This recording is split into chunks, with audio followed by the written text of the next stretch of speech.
Yeah, I want to talk about the Young Dolph murder trial.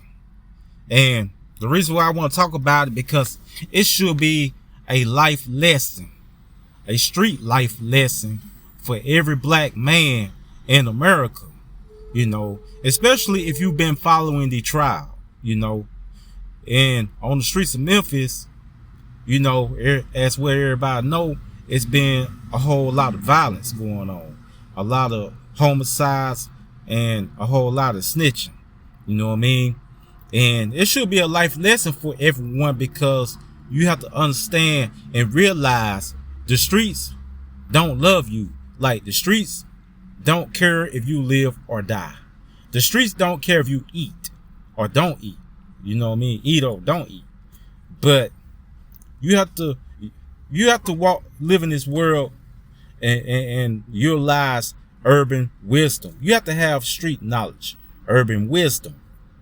Because without urban wisdom or street knowledge, better yet, the tigers and the lions going to eat you alive out here in the jungle. And as far as the Young Dolph murder trial goes, Hernandez Govan, he was blessed by the grace of God to be acquitted of this charge because they was trying to throw away the key on him too.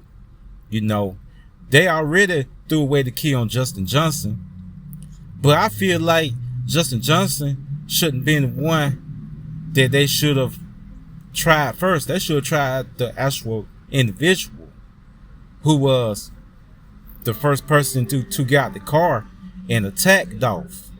It wasn't Justin Johnson. You know what I mean? It was the other guy who was with Justin Johnson who actually took Dolph out because he got the car so quick within 3-4 seconds. He fired the shots first. That what took Dolph out. Basically, when Justin Johnson got out of the car, he fired shots after his assailant fired the first shots and took Dolph out.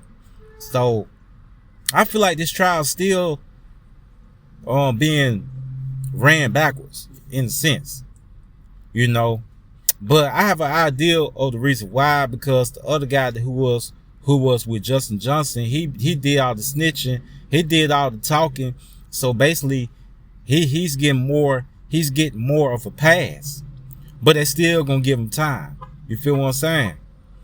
So that's how you have to look at it. But that's the way I'm looking at it by the things I have heard and the things I have seen during the trial. But urban wisdom, when it comes to urban wisdom, like you have to utilize it, dealing with street culture, especially if you are a rapper, right? An underground local rapper, and you coming up in the game and you basically heavy into the hip hop street culture, as in you in the streets. You have to learn from this trial, man, because your main homies that's riding with you every day, your main homies who's smoking blunts and drinking with you every day, your main homies that know where you live and know everything about you are the ones that will turn into your op. You know what I mean? Like friends don't exist anymore in these times that we live in. Friends become jealous of friends.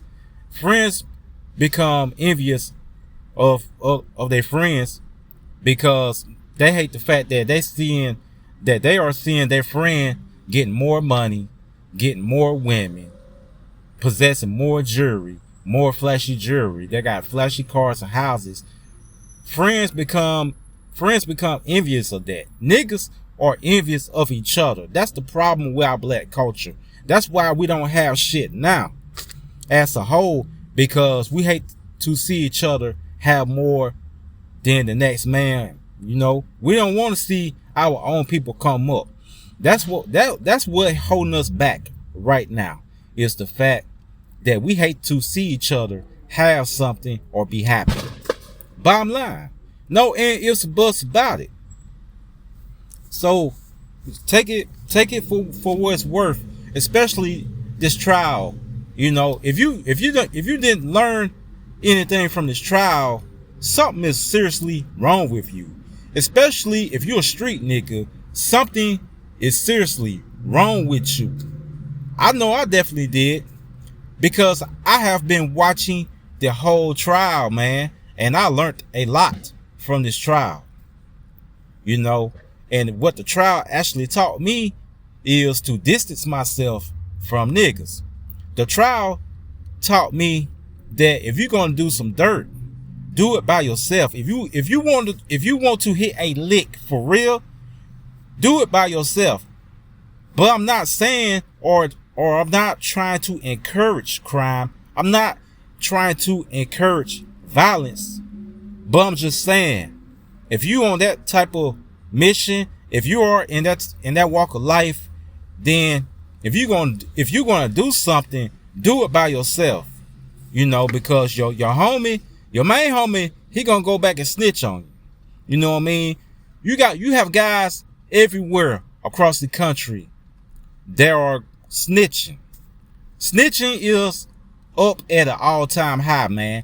You have more niggas out there snitching than ever in history, man. You have more niggas snitching right now than the mob ever did, you know, back in the days. You know, even the mafia snitched on each other back in the 60s and 70s. But now it's worse. You have guys that's in rap groups snitching on a fellow rap artist or a fellow rapper that's under the same record label as them.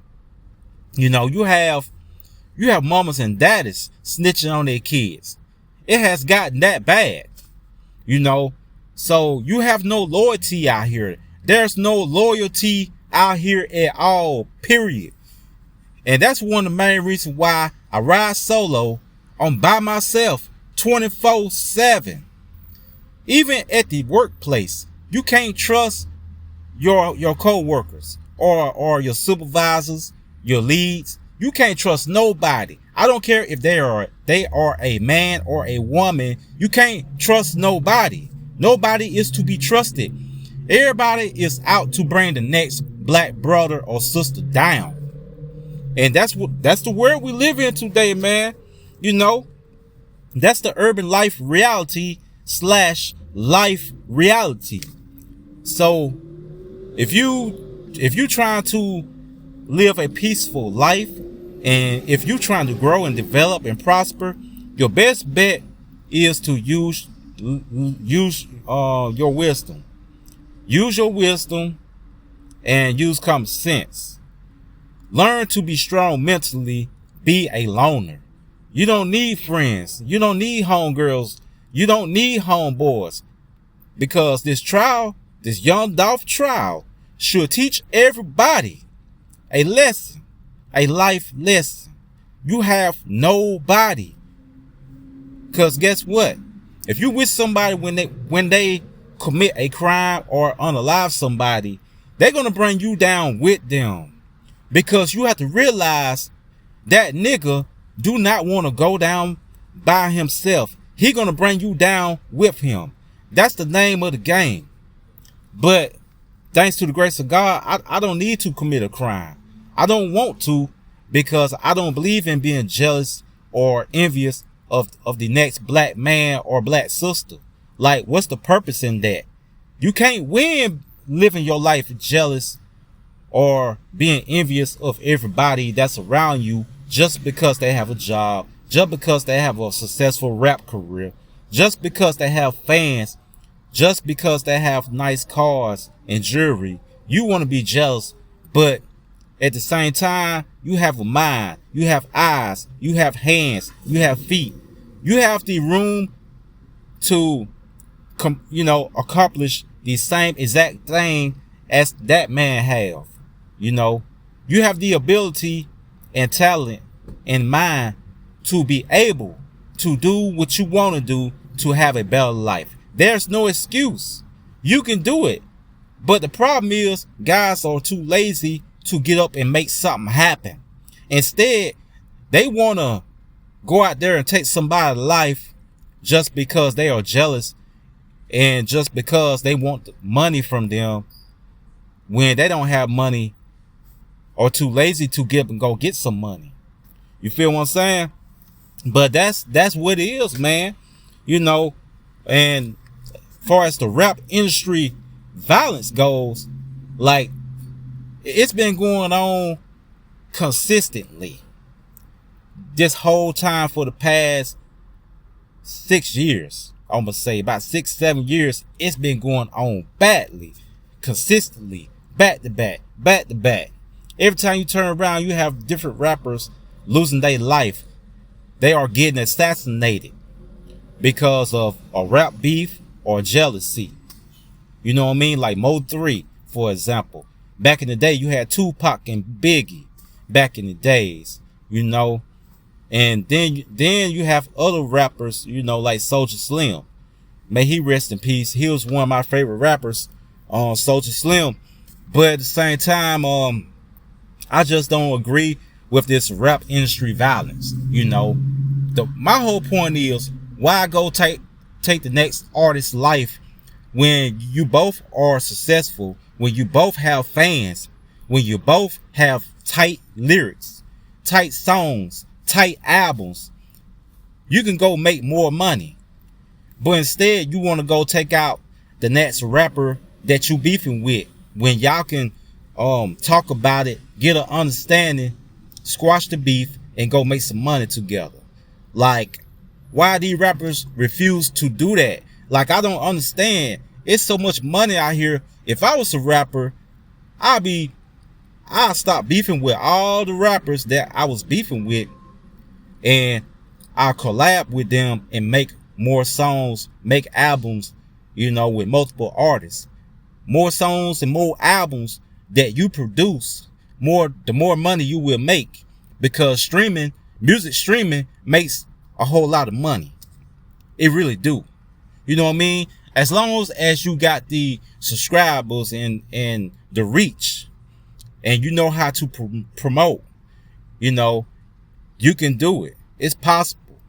Anybody can be successful in the rap industry if you put your mind to it. If you know how to guerrilla market, for example, like Hot Boy Turk, for example, he guerrilla market his album, right? He has a book titled Guerrilla Marketing.